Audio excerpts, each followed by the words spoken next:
Oke. Bismillahirrahmanirrahim. Assalamualaikum warahmatullahi wabarakatuh. Waalaikumsalam warahmatullahi wabarakatuh. Ya, kembali hari ini kita mengikuti pembelajaran bahasa Indonesia. Meskipun kita berada di jam-jam terakhir, jam-jam yang rawan untuk mengantuk dan ingin cepat pulang, tapi Ibu harap kalian tetap semangat mengikuti pembelajaran hari ini. Masih semangat? Masih. Alhamdulillah. Silakan KM untuk memimpin doa terlebih dahulu sebelum pembelajaran. Berdoa, hormati, mulai. Selesai. Alhamdulillahirabbil alamin. Iya, untuk hari ini hari Kamis tanggal 8. Alhamdulillah untuk kelas 10 MPLB 2 bisa hadir semuanya.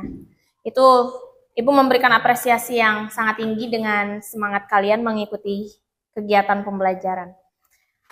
Masih semangat? Masih. Jangan gugup atuh. Baik, kemarin kita telah mempelajari atau Ibu telah singgung mengenai teks anekdot. Apa itu teks anekdot? Silakan angkat tangan yang sudah mengetahui atau sudah memahami sedikit tentang teks anekdot. Ayo, siapa? Teks anekdot, silakan. Apa? Teks lelucon atau candaan dan humoris. Humoris. Teks lelucon atau candaan atau humoris. Benar. Yang lain, silakan. Teks anekdot. Iya, silakan. Apa? Yang biasanya berisi sindiran, sisi humor atau cerita lucu. Teks yang biasanya berisi sindiran, sisi humor atau cerita lucu. Sebelah sini. Iya, silakan. Teks yang digunakan hanya sebagai candaan belaka. Teks yang digunakan hanya sebagai candaan belaka. Semuanya benar. Dan Ibu memberikan apresiasi atas keberanian kalian. Jadi, teks anekdot adalah cerita singkat yang menarik karena lucu dan mengesankan. Cerita singkat yang menarik karena lucu dan mengesankan. Biasanya mengenai orang penting atau terkenal berdasarkan kejadian yang sebenarnya. Coba kalian pahami tentang kata biasanya mengenai orang penting atau terkenal. Apa yang ada dalam pikiran kalian? Politik. Merosting. Kalau istilah zaman sekarang ya kan? Merosting. Siapa yang pandai merosting orang? Yang kalian tahu? Kiki Saputri salah satunya. Terus acara apa? Yang stand up komedi. Nah, teks-teks yang digunakan oleh Kiki Saputri atau dalam acara stand up komedi bisa dikatakan sebagai teks anekdot. Paham? Seperti itu. Sebelum lebih jauh, Ibu paparkan mengenai teks anekdot. Ibu akan melakukan asesmen awal terlebih dahulu kepada kalian semua. Jadi Ibu pengen tahu pengetahuan kalian sebelum kita jauh lebih mempelajari tentang teks anekdot. Silahkan dibuka gawainya atau HP-nya. Ibu akan kirim link kepada grup. Silahkan kalian isi sesuai kemampuan ya, jangan bertanya kepada teman sebelah. Bisa dipahami? Ya. Silakan linknya sudah dikirim, Ibu beri waktu 10 menit. Karena itu cuma 2 soal. Bisa? Silakan dikerjakan. Buka HP-nya ya.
Silakan ya. Kerjakan sesuai dengan kemampuan kalian.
Ada yang sudah?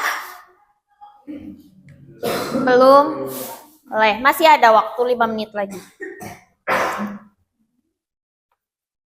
Silahkan kalian kerjakan sesuai dengan kemampuan kalian. Karena nanti hasil dari asesmen atau yang kalian kerjakan sekarang ini akan Ibu gunakan untuk pengelompokan. Jadi nanti setelah ini kalian akan belajar secara berkelompok, tetapi kelompoknya Ibu yang menentukan ya.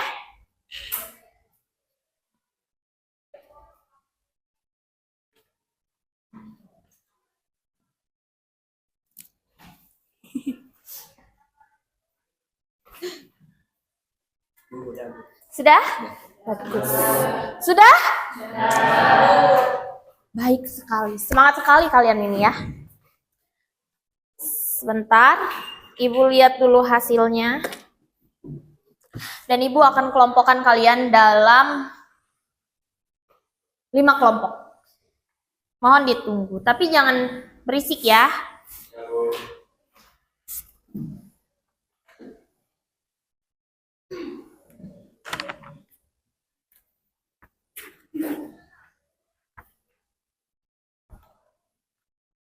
Ini buku tulis siapa?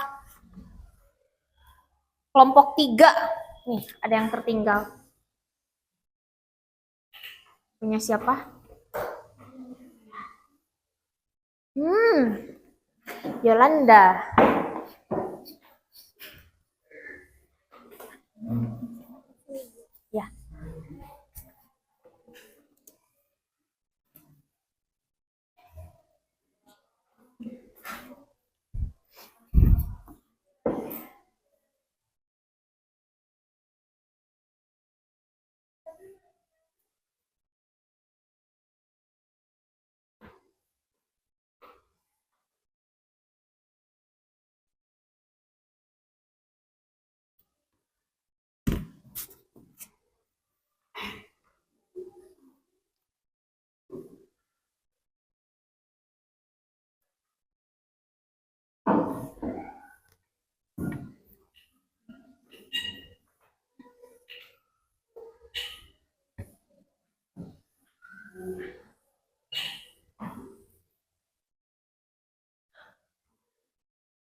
Baik. Nah, sekarang Ibu sudah mendapatkan atau membuatkan kalian ke dalam 5 kelompok. Ibu akan absen nama kelompoknya. Setelah ini, silahkan kalian duduk secara berkelompok. Kelompoknya Ibu share lagi di grup ya. Untuk yang pertama, kelompok Galunggung. Ingat-ingat nama kelompoknya. Kelompok Galunggung nanti di sebelah sini. Kelompok Galunggung. Yang kedua, ada kelompok Galonggong. Galonggong nanti duduknya di sebelah sini. Yang ketiga, ada kelompok Cirahong. Sebelah sini duduknya.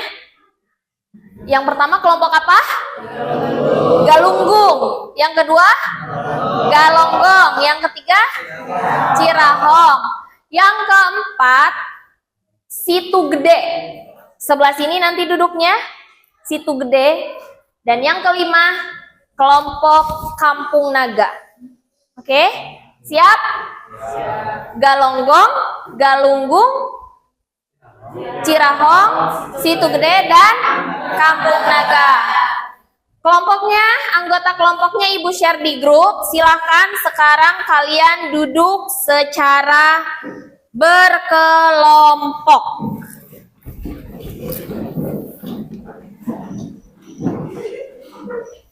Jangan sambil berisik.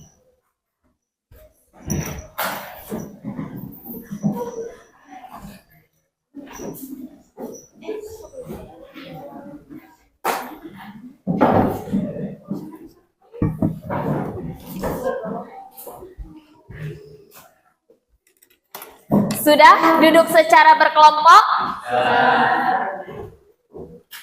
Yang ini nama kelompoknya apa? Galunggung. Yang ini?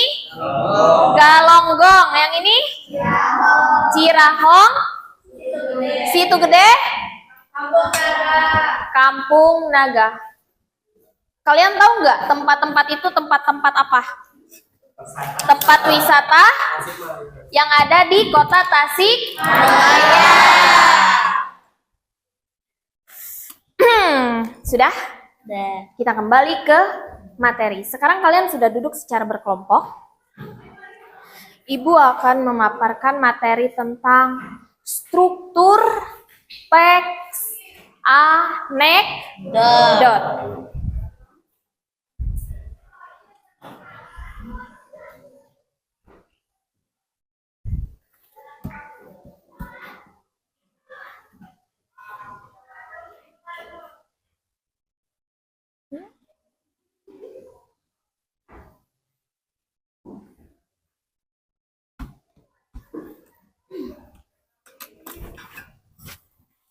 Baik, anak-anak, untuk struktur teks isi dari teks anekdot itu ada, atau teks anekdot itu terbangun atas 3 struktur.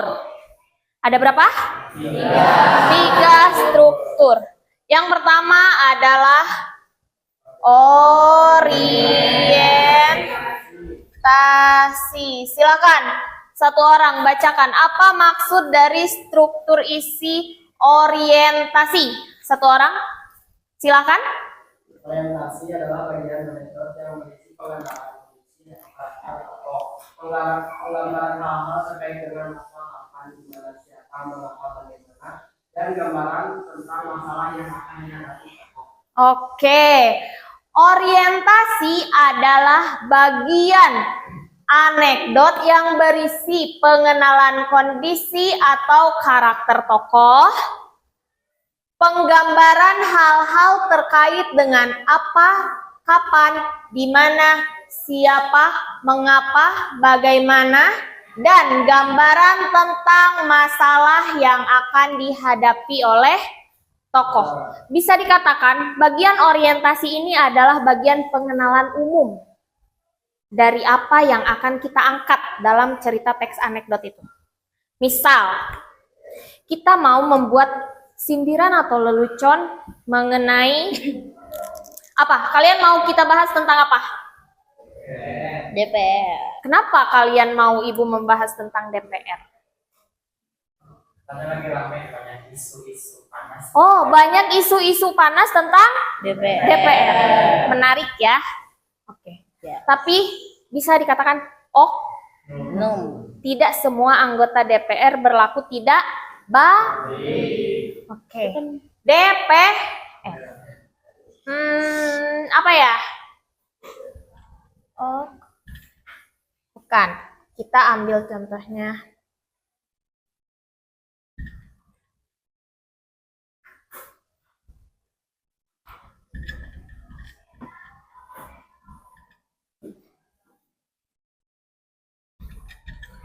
Kita ambil judul misalnya wahai wakil rakyatku. Ya kan? DPR itu wakil rakyat bukan? Betul? Misal nih, kita secara general ambil contohnya tentang DPR. Jadi, di bagian orientasi, ini adalah pengenalan umum. Kalau misalnya di sini kalian mau menyindir atau mengangkat sebuah isu mengenai oknum-oknum atau pejabat-pejabat di DPR, coba sebelumnya Ibu mau tanya, memangnya oknum di DPR itu oknum yang seperti apa? Pejabat yang seperti apa? Pejabat yang korupsi, bagus. Yang seperti apa lagi? Gila jabatan, tapi dari segi kinerja Gak ada. jelek. Oke, bisa. Jadi oknum DPR yang gila jabatan atau iya, korupsi. Boleh. Jadi di orientasi silahkan kalian paparkan seperti apa harusnya DPR atau anggota DPR yang sesungguhnya. Paham? DPR itu merupakan lembaga dari perwakilan rakyat yang seharusnya atau mempunyai tugas sebagai wakil rakyat dengan menopang beban atau tugas untuk seperti ini, seperti ini, seperti ini. Itu kan pengenalan umum tentang DPR. Paham? Paham. Bisa dimengerti? Bisa. Itu adalah orientasi. Yang kedua, komplikasi. Silakan, kelompok Cirahong. Apa itu komplikasi? Ayo. Iya? Berisi masalah yang dihadapi tokoh. Pada bagian ini, penulis menyampaikan puncak cerita yang mengundang tawa sekaligus kritikan terhadap topik yang diangkat. Bagian ini disebut juga dengan krisis dan reaksi. Krisis atau komplikasi merupakan bagian yang berisi kekonyolan yang menggelitik dan mengundang tawa. Tanggapan atau respon atas krisis yang dinyatakan sebelumnya disebut sebagai reaksi. Reaksi dapat berupa sikap mencela atau menertawa. Reaksi dapat berupa sikap mencela atau menertawakan. Nah, komplikasi, Ibu ulangi ya. Komplikasi berisi masalah yang dihadapi tokoh. Pada bagian ini, penulis menyampaikan puncak cerita yang mengundang tawa. Kenapa harus mengundang tawa? Karena salah satu ciri dari teks anekdot adalah humor. Ya, mengundang tawa sekaligus kritikan terhadap topik yang diangkat. Seperti tadi, reaction atau dari stand up comedy, ya kan? Yang seperti yang dilakukan oleh Kiki Saputri. Paham? Merosting gitu ya. Bagian ini disebut juga dengan krisis atau reaksi. Krisis atau komplikasi merupakan bagian yang berisi kekonyolan yang menggelitik dan mengundang tawa. Jadi harus ada sisi humornya kalau teks anekdot disampaikan. Ya. Tanggapan atau respon atas krisis yang dinyatakan sebelumnya disebut sebagai reaksi. Reaksi dapat berupa sikap mencela atau menertawakan. Kalau menertawakan itu kelihatan sekali kita mengejeknya ya. Kelihatan sekali kita menyindirnya. Seperti itu. Jadi itu reaksi fisik yang harus kita keluarkan. Bisa dipahami? Bisa. Jadi komplikasi ini secara spesifikasinya, secara lebih intinya adalah apa? Berisi masalah atau isu. Jadi pengangkatan cerita mengenai masalah atau isu yang mau kita ceritakan, mau kita angkat dalam teks anekdot. Misalnya, kalau tadi di bagian orientasi mengenai judul yang akan kita bawa adalah pengenalan tentang DPR adalah misalnya gitu kan? Ini pengenalan umum. Nah, di sini kita kasih nama orientasi. Coba sekarang komplikasi. Ini kan tadi di orientasi kita sudah paparkan dari apa yang menjadi kewajiban seharusnya, ya kan? Nah, sekarang di komplikasi seperti ini, Ibu kasih contoh ya. Nanti kalian teruskan. Tetapi tidak semua anggota DPR dapat melakukan tugasnya dengan baik. Misal, ya kan? Ada yang hanya bertopang hidup menggunakan jabatan, tetapi mereka malah menggunakan jabatan sebagai ajang korupsi. Bisa dipahami? Berarti itu isu yang diangkat adalah korupsi yang terjadi di DPR.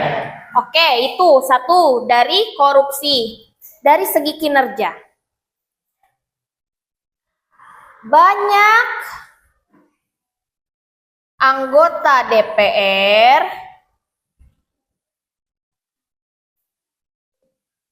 yang tidak memahami atau tidak bisa. Banyak anggota DPR yang tidak memahami dan tidak bisa melaksanakan tugasnya dengan baik. Contohnya, tidur saat rapat. Dia tidak bertanggung jawab atas kewajibannya. Dari segi kinerja, berarti pengalaman yang dilihat. Apa saja? Coba kalian lihat dari anggota DPR sekarang. Ini kalian sudah jadi pemilih belum? Belum ya, usia kalian masih di bawah 17 tahun. Jadi nanti kalau kalian sudah bisa menjadi pemilih, usia kalian sudah di atas 17 tahun, silahkan pergunakan hak suara kalian untuk memilih calon wakil rakyat yang benar-benar menurut kalian mempunyai kinerja yang baik. Ya, Ibu kasih contoh. Sekarang kalian lihat nggak di infotainment banyak artis yang menjadi anggota DPR. Pernah lihat? Pernah. Menang tidak mereka di pemilihan? Menang. Menang. Menang. Menurut kalian, mereka terpilih karena popularitas atau karena pengalaman di dunia politik? Popularitas. Popularitas. Berarti kinerjanya masih dipertanyakan kan? Karena kita tidak melihat pengalaman beliau-beliau ini di dunia politik sebelumnya, ya kan? Tetapi itu lolos karena popularitas. Nah, di sini bisa kalian masukkan. Jangan hanya mengandalkan, misalkan ya, mengandalkan popularitas untuk lolos atau untuk memiliki kursi di gedung DPR. Nah, jadi komplikasi ini adalah rangkaian isu atau peristiwa yang akan kalian angkat. Paham? Paham? Bisa dimengerti? Bisa. Jadi apa yang akan kalian roasting atau apa yang akan kalian kritik, silahkan kalian masukkan di bagian komplikasi. Paham? Bagus. Yang ketiga, ada bagian evaluasi. Silakan, situ gede. Apa bagian evaluasi di teks anekdot? Berisi komentar terhadap isi atau pesan dari fenomena yang telah diceritakan. Bagian ini disebut juga sebagai koda. Namun, bagian ini bersifat pilihan, dapat ada ataupun tidak ada. Iya, bagus. Evaluasi bisa dikatakan kesimpulan ya. Berisi komentar terhadap isi atau pesan dari fenomena yang telah diceritakan. Jadi, isi atau evaluasi pesan dari fenomena yang telah kita ceritakan di bagian komplikasi. Nanti kita ulas secara singkat di bagian evaluasi. Berikut kita kasih saran kita yang membangun ya, sarannya, kritiknya yang membangun gitu kan. Di bagian evaluasi. Contohnya apa? Coba. Berarti ini kalau pemilihan DPR, kita memberikan sarannya kepada siapa? Kepada pemerintah atau penyelenggara pemilihan umum. KPU. KPK. Kalau KPK itu apa? Komisi Pemberantasan Korupsi. Kalau KPU, Komisi Pemilihan Umum, ya. Baik, evaluasi. Coba. Ibu mau satu orang bisa memberikan evaluasi tentang isu yang kita ambil mengenai wakil rakyat kita di DPR. Ayo. Evaluasinya seperti apa? Ayo, evaluasinya. Ada yang berani? Silakan. Evaluasinya. Ada yang berani? Coba aja dulu, nanti kita bahas sama-sama. Tidak ada? Boleh Raib, apa? Jadi pemerintah harus memilih dengan benar menjadi dewan rakyat. Oke. Pemerintah harus memilih dengan benar. Dalam artian harus lebih selektif dalam pemilihan bakal calon ya. Bakal calon dari anggota DPR. Terutama lihat dulu lah pengalamannya seperti apa gitu. Karena yang lolos nanti, yang sudah menjadi calon itu, pemerintah sudah tidak bisa ikut campur karena hak suara itu ada di rakyat, ya. Berarti lebih selektif lagi dalam pengadministrasian, ya kan? Pencalonan seperti itu. Dilihatlah kinerjanya seperti apa gitu kan. Barulah diloloskan. Supaya apa? Supaya DPR atau anggota atau pejabat-pejabat yang terpilih itu yang benar-benar memiliki kualitas yang baik. Yang dapat membangun negeri kita lebih baik. Bisa dimengerti evaluasi? Bisa. Baik. Itu ada tiga struktur isi teks anekdot. Ulangi. Yang pertama adalah orientasi. Paham tentang orientasi? Pengenalan umum. Contohnya DPR adalah Dewan Perwakilan Rakyat yang harusnya menjadi wakil dari rakyat atau penyampai apresiasi, penyampai aspirasi rakyat, seperti itu. Paham? Yang kedua ada komplikasi. Komplikasi adalah berisi masalah atau pengangkatan isu, ya kan, tentang apa yang akan kita angkat. Tetapi tidak semua anggota DPR dapat diandalkan atau dapat melakukan pekerjaannya dengan baik. Di sini, mau itu isu korupsi, mau isu tentang tidur di rapat, mau itu tentang gila jabatan, yang lebih mengandalkan popularitas ya, bisa kalian angkat di sana. Dan yang ketiga ada evaluasi. Evaluasi itu ulasan atau di dalamnya terdapat saran dan kritikan kita terhadap isu yang Paham tentang struktur isi? Paham. Mengantuk? Ya, Mengantuk? sedikit. Sedih? Dikit. Oke, karena kalian mengantuk, silahkan kalian berbanjar di lorong-lorong ini, biar kalian tidak mengantuk terlebih dahulu. Ayo. Bergabung aja, jadi 1, 2, 3, 4. Ayo cepat. Biar kalian tidak mengantuk ya. Ayo, jangan semua di pinggir. Sini. Biar tidak berdesakan. Siap? Jadi, biar kalian tidak mengantuk, Ibu ada sedikit permainan yang bisa mengembalikan semangat kalian. Jadi permainannya ini bukan permainan ya. Bisa katakan ini untuk merefleksikan. Ada sesungguhnya dan tidak sesungguhnya. Kalau mengenai sesungguhnya, berarti kalian lakukan apa yang harus kalian lakukan.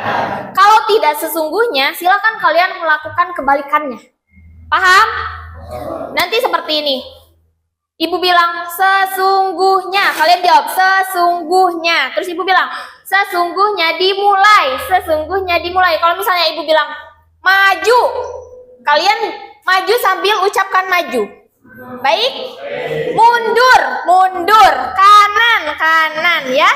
Di sini ibu akan mencoba mengembalikan konsentrasi belajar kalian terlebih dahulu. Siap? Tapi kalau tidak sesungguhnya berarti kebalikannya. Kalau maju berarti kalian mundur. Peragakan sambil diucapkan. Awas ya. Siap? Sesungguhnya. Sesungguhnya. Sesungguhnya dimulai. Sesungguhnya dimulai. Maju, maju. Mundur, mundur. Maju, mundur. Maju, kiri. Kiri. Iya, sudah. Masih konsentrasi ya? Siap. Sekarang kita coba tidak sesungguhnya. Tidak sesungguhnya. Tidak sesungguhnya. Tidak sesungguhnya dimulai. Tidak sesungguhnya dimulai. Maju mundur. Nah, mulai goyah. Siap? Mundur maju.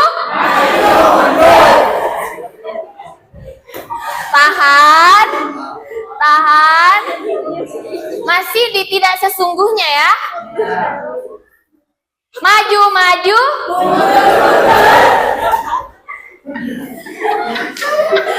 Hati-hati. Yang satu maju, yang satu mundur. Awas. Maju, mundur. Maju, maju. Kanan, kiri. Maju, mundur. Mundur, mundur. Sudah, tepuk tangan untuk kita semua.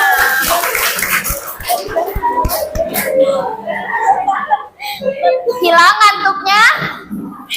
Lumayan hilang? Kita akan dilanjutkan ke kaidah kebahasaan.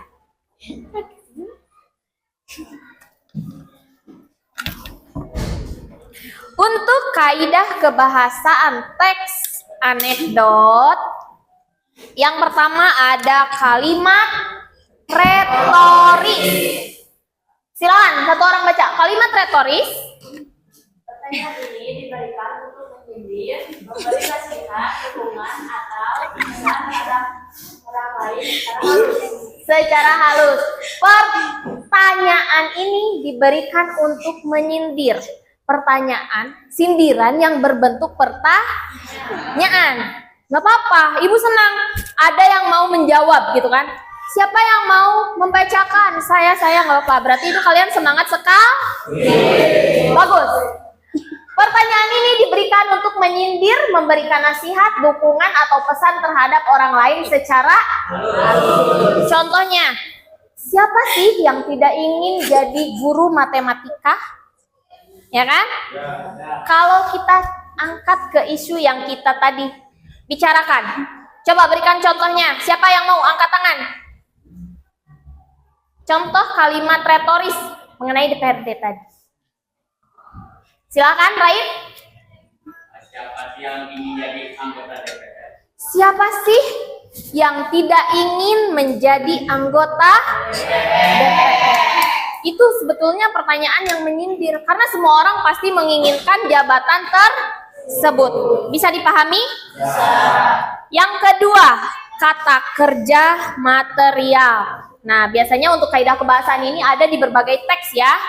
Kata kerja material adalah kata yang menunjukkan suatu aktivitas fisik. Nah, dari sana aja kalian udah pasti paham ya, aktivitas fisik. Berarti kata kerja apa-apa yang kalian kerjakan. Contohnya, apa? Menulis. Berlari, mengikuti, melirik, membaca, membuka, berjalan. Pokoknya aktivitas fisik. Paham? Yang ketiga, majas. Nah, di sini nih, majas. Ada 3 majas yang diambil atau yang biasa digunakan dalam teks anekdot. Yang pertama, ada majas ironi. Adalah satu orang. Angkat tangan. Silakan. Gaya bahasa yang melukiskan suatu konsep dengan mengatakan kebalikan dari keadaan yang sebenarnya dalam maksud menyindir. Iya, jadi gaya bahasa yang menggunakan kebalikan kata yang sebenarnya untuk menyindir. Jadi kata yang digunakan itu adalah kata yang kebalikannya. Atau arti yang sesungguhnya adalah kebalikan dari kata tersebut. Contohnya, harga kedelai murah sekali sampai pabrik tahu dan tempe tutup karenanya. Coba yang dibalik itu kata apa? Murah sekali. Padahal makna yang sesungguhnya adalah mahal. Kenapa bisa dikatakan mahal? Karena sampai pabrik tempe dan tahu pun tutup, saking tidak mampu untuk membelinya. Berarti kacang kedelainya mahal. Dibalik, paham nggak? Paham? Baik, yang kedua, sinisme. Apa itu sinisme? Majas berupa ejekan atau sindiran menggunakan kata-kata kasar yang disampaikan secara langsung dan tulus hati. Majas berupa ejekan atau sindiran yang menggunakan kata-kata yang disampaikan secara langsung dengan setulus hati. Kalau sinisme ini, kata-kata yang digunakan itu masih ada pemilihan gitu loh. Ini kita kalau menggunakan kata ini, kira-kira dia sakit hati enggak ya gitu. Kita niat menyindir, tapi tidak secara langsung. Jadi masih memakai hati nurani, paham? Menggunakan sehalus mungkin gitu ya. Sebentar, kita azan dulu.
La ilaha illallah. Sudah ya, kita lanjutkan. Tadi kita sampai mana? Sinisme. Sinisme itu menyindir, tapi masih mempertimbangkan hati nurani. Ini kalau kita sindir dia bakalan sakit hati nggak ya? Sehingga kita harus menggunakan kata-kata gitu loh. Kata-kata yang lebih halus ya. Maaf, itu tadi bukan kasar, tapi lebih halus gitu kan. Contohnya, untuk apa punya banyak uang jika makan saja harus diatur timbangannya? Biar sewa, yang penting keren. Berarti ini mencerminkan sindiran untuk orang yang apa? Untuk orang yang banyak ya, terlalu mementingkan penampilan ketimbang keadaan. Kalau bahasa sekarangnya apa kemarin? Gaya elit ekonomi sulit. Itu sebetulnya sindiran keras ya. Tapi karena kita menggunakan kata-kata yang kita pilih secara lebih halus biar bisa diterima, sebetulnya itu adalah sindiran yang keras. Biar elit, gaya elit, ekonomi sulit. Sebetulnya gaya dia itu tidak mencerminkan keadaannya. Seperti itu. Bisa dipahami? Bisa. Selanjutnya ada majas sarkasme. Tolong baca sarkasme. Ayo. Gaya sindiran yang paling keras di antara tiga majas sindiran yang ada. Majas ini secara terang-terangan menyinggung, menyindir atau menyerang seseorang atau sesuatu secara langsung, bahkan menggunakan kata-kata yang kasar. Ini adalah majas yang paling kasar di antara ketiga majas. Kalau ironi yang tadi, orang yang menerima sindiran itu harus mikir, ini dia nyindir aku atau enggak gitu.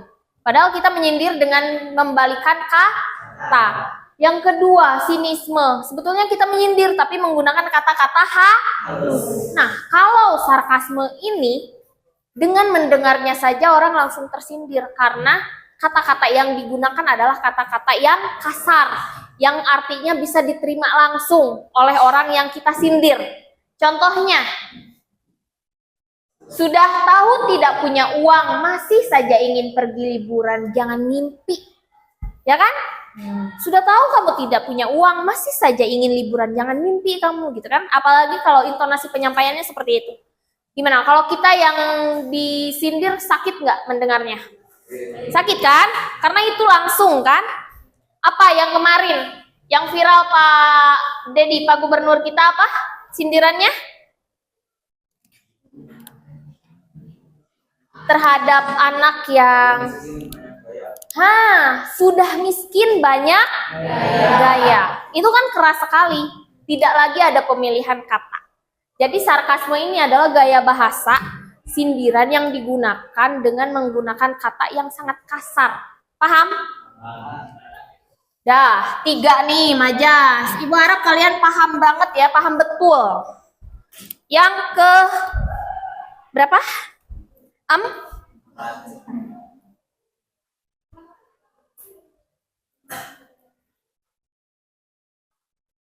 Yang keempat itu adalah kalimat langsung,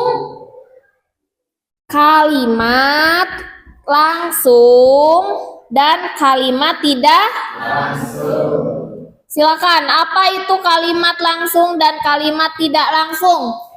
Yang tahu angkat tangan, ini sudah terbiasa dalam kaidah kebahasaan teks.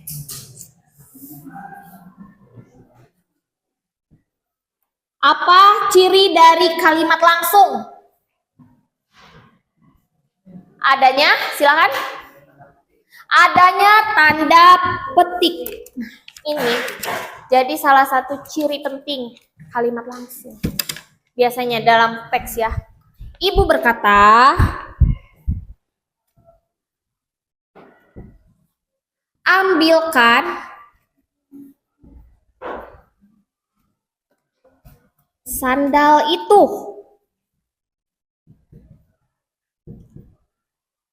Ambilkan sandal itu. Kenapa ini dikatakan kalimat langsung? Karena ini yang berkata adalah ibu, yang menyuruh adalah ibu secara langsung untuk mengambilkan sandal.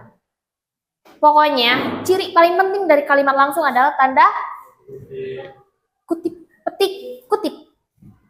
Itulah ya, paham?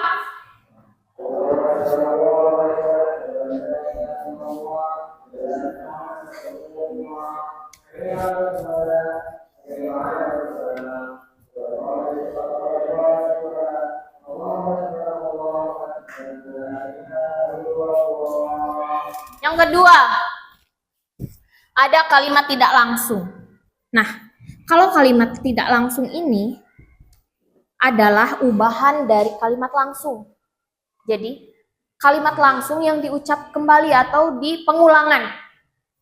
Misal tadi, ibu berkata, ambilkan sandal itu. Nah, kalau kalimat tidak langsungnya, ibu menyuruh saya untuk mengambilkan sandal itu. Ada penggantian kata.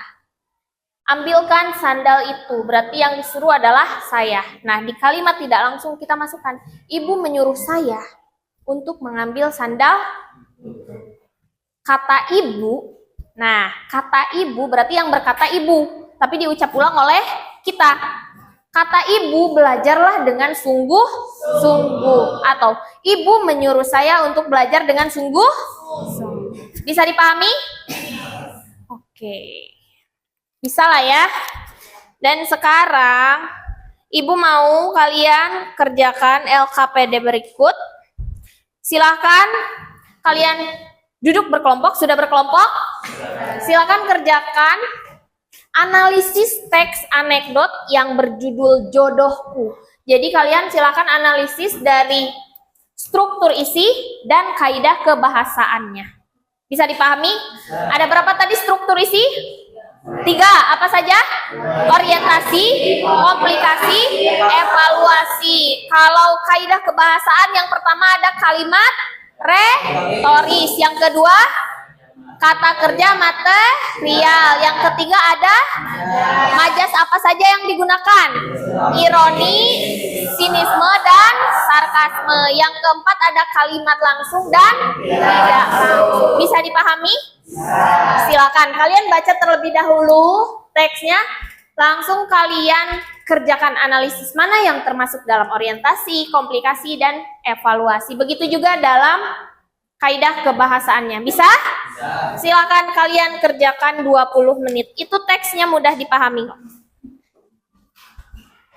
Silakan duduk secara berkelompok. Nanti setelah ini ada perwakilan kelompok maju ke depan untuk presentasi. Silakan duduk secara berkelompok. Boleh?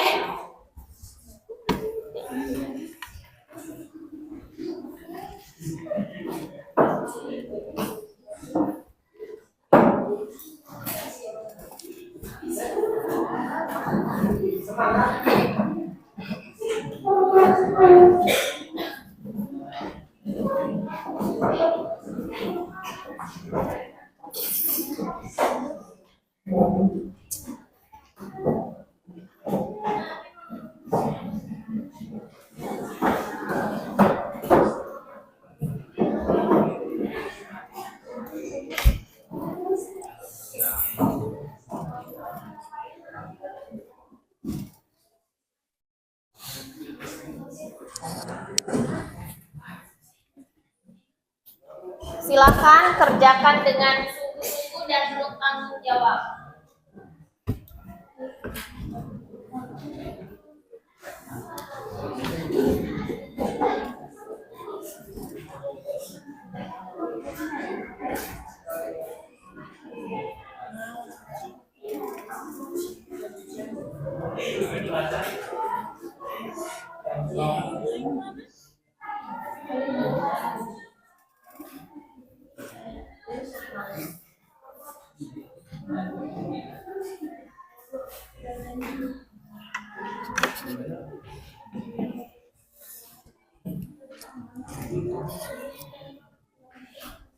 Silakan langsung dianalisis struktur dan kaidah kebahasan.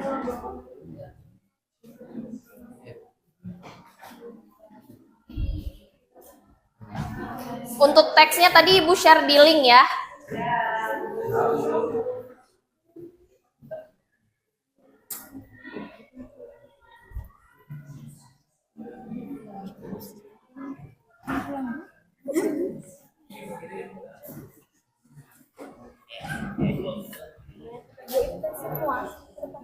Ya, enggak, satu kelompok saja. Silakan kerjakan.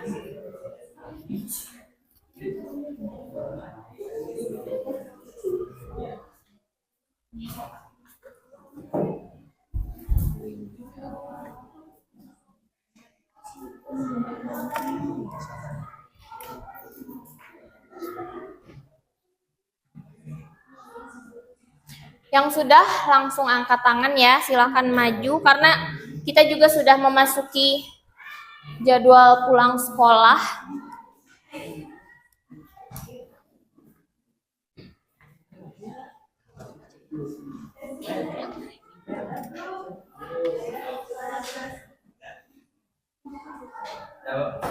Udah.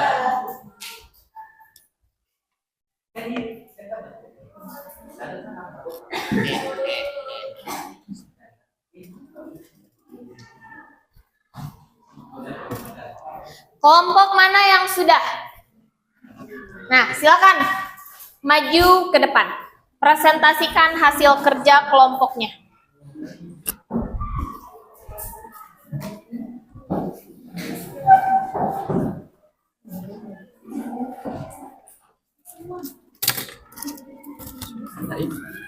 Ulah ditembak.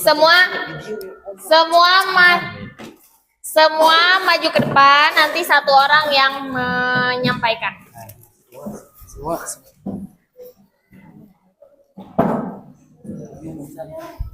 Silahkan.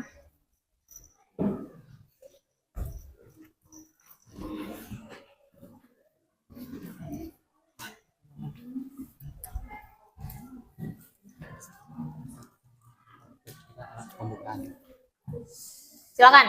Dari kelompok apa? Galunggung, silakan. Assalamualaikum warahmatullahi wabarakatuh. Waalaikumsalam warahmatullahi wabarakatuh. Kami dari kelompok Galunggung ingin membacakan dari diskusi kami. Dan yang akan membacakan adalah Saudara Rifki.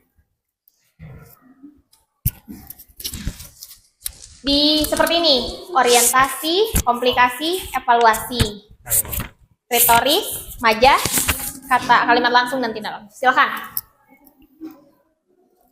Di sini kami akan membacakan atau menjelaskan tentang struktur dari teks anekdot dan unsur kebahasaannya. Untuk struktur yang pertama yaitu orientasi. Orientasi dari teks jodohku yaitu di suatu malam yang hening, Ibu dan Randy, anak laki-lakinya yang sudah beranjak dewasa, sedang menjalin percakapan. Mereka berbicara mengenai jodoh yang diinginkan anak lelakinya dengan panjang lebar.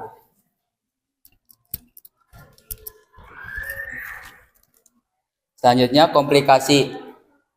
Yang ibunya menanyakan anak membuat mencari jodoh dan ingin menimpang cucu. Dan Randy masih belum menemukan kriteria calon yang diinginkan. Karena dengan beberapa wanita cantik tetapi mereka mengincar harta dan fisik Randy.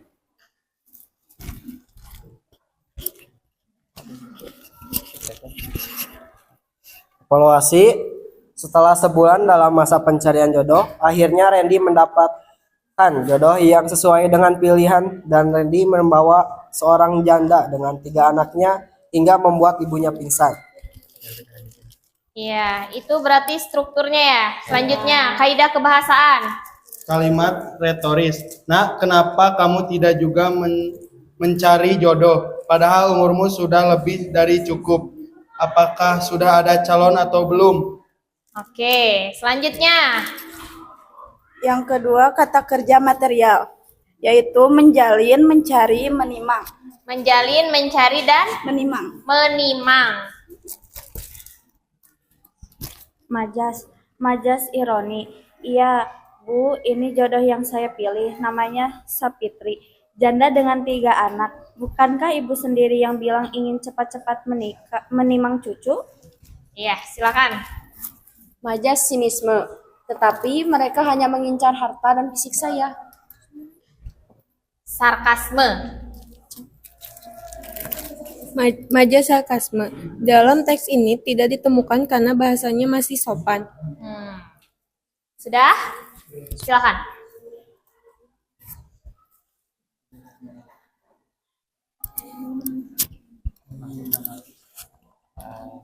Sekian presentasi dari kami dan barangkali dari teman-teman semuanya ada yang ingin menanggapi atau memberikan tambahan dari presentasi dari kelompok kami. Nah, iya, Femi, silakan.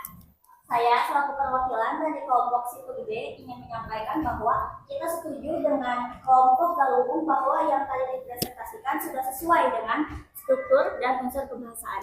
Oh iya, sudah sesuai semua ya. Strukturnya sudah lengkap. Lengkap. Kaidah kebahasaannya juga sudah lengkap. Sudah. Berarti sudah sesuai semuanya? Sudah. Silakan ditutup. Baik, sekian presentasi dari kelompok kami. Mohon maaf bila ada salah kata. Wassalamualaikum warahmatullahi wabarakatuh. Waalaikumsalam warahmatullahi wabarakatuh. Silakan selanjutnya. Kelompok Galonggong. Cepat aja ya.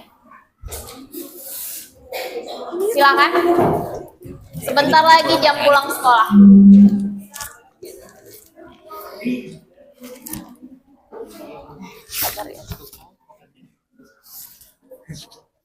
Silakan.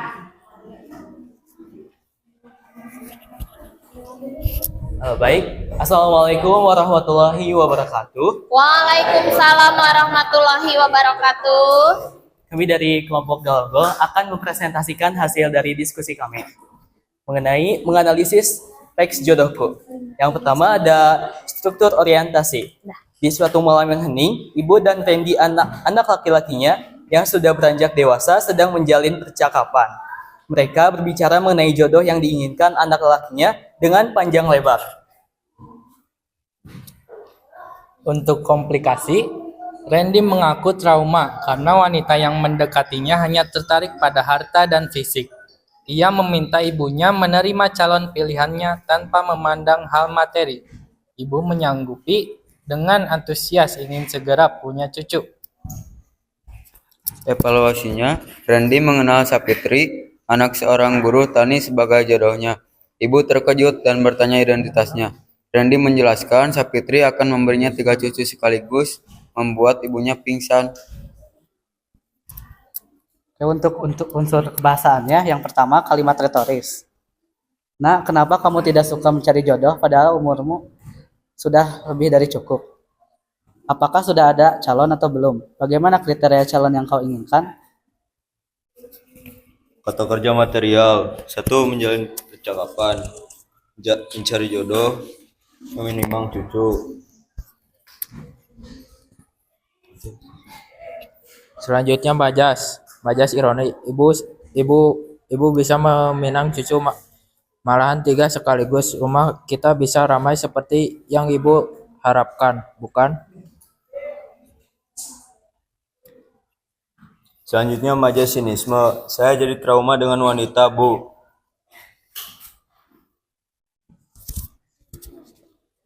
Selanjutnya kalimat langsung. Nah, kenapa kamu tidak mencari jodoh padahal umurmu sudah lebih dari cukup? Ibu sudah ingin menimang cucu. Apakah sudah ada calon atau belum? Bagaimana kriteria calon yang kau inginkan? Jika boleh, berikan saya waktu untuk mencari jodoh.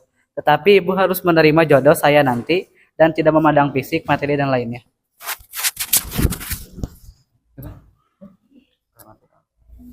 Kalimat tidak langsung. Hal yang diperbincangkan tentang jodoh si anak yang tak kunjung datang. Ia merasa heran melihat jodoh yang dibawa Randy seumuran dengan dirinya. Sudah? Silakan ditutup. Barangkali teman-teman kalian ada yang mau menanggapi atau menambah. Baik, untuk teman-teman bila ada yang ditambahkan. Silakan, ada yang mau menanggapi atau menambahkan hasil analisis dari kelompok Galonggong? Cukup? Cukup. Silakan ditutup. Terima kasih. Sekian dari kelompok kami. Mohon maaf bila ada kesalahan kata. Wassalamualaikum warahmatullahi wabarakatuh. Waalaikumsalam warahmatullahi wabarakatuh. Baik, Ibu rasa 2 kelompok pemaparan sudah cukup ya. Kita simpulkan pembelajaran kita hari ini. Silakan duduknya. Kembali ke tempat duduk masing-masing.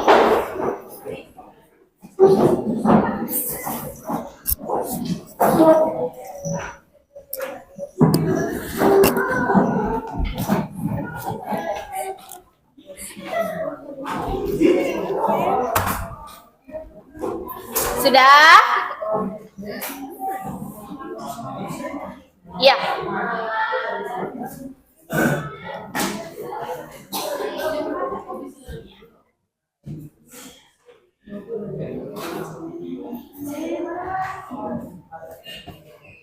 Kesimpulan dari pembelajaran kita hari ini adalah apa?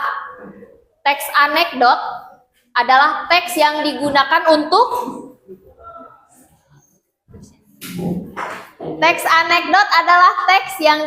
untuk menyindir, humor, komedi, atau teks yang digunakan untuk menilai suatu tokoh atau topik dengan maksud memberikan sindiran dan kritikan. Ada berapa tadi struktur isi teks? Apa saja? Komplikasi dan evaluasi. Kaidah kebahasaannya ada apa saja? Kalimat retoris, kata kerja material, majas, kalimat majas ada apa aja saja majas? Ironi, sinisme dan paham. Yang terakhir ada kalimat langsung dan tidak langsung. Baik. Bagaimana perasaan kalian setelah mempelajari teks anekdot? Apa yang kalian dapatkan? Menarik tidak untuk dipelajari? Menarik. Kemampuan apa yang kalian miliki setelah mempelajari teks anekdot? Ayo, kemampuan apa yang kalian miliki setelah kalian mempelajari teks anekdot? Kalian mampu untuk bisa membuat teks anekdot, bisa menyampaikan sindiran dengan tepat. Bisa? Jadi teks anekdot ini berguna untuk kalian menyampaikan suatu kritikan atau saran ataupun sindiran. Bisa? Baik. Itu saja untuk pembelajaran kita hari ini. Mudah-mudahan pembelajaran kita hari ini berguna dan bermakna, juga bermanfaat untuk kita semua. Amin. Ibu harap kalian tetap semangat untuk mengikuti setiap pembelajaran. Wabillahi taufiq wal hidayah. Wassalamualaikum warahmatullahi wabarakatuh. Silakan ketua kelas untuk memimpin doa. Setelah ini yang piket silakan lakukan atau kerjakan tugasnya sesuai dengan tanggung jawab. Dengan penuh tanggung jawab, lakukan tugasnya dengan penuh tanggung jawab. Silakan berdoa terlebih dahulu.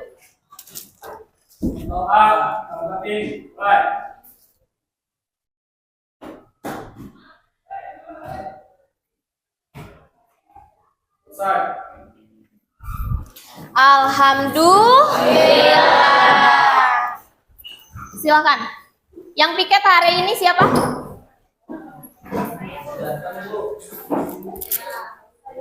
Ya, silakan kerjakan dengan penuh tanggung jawab.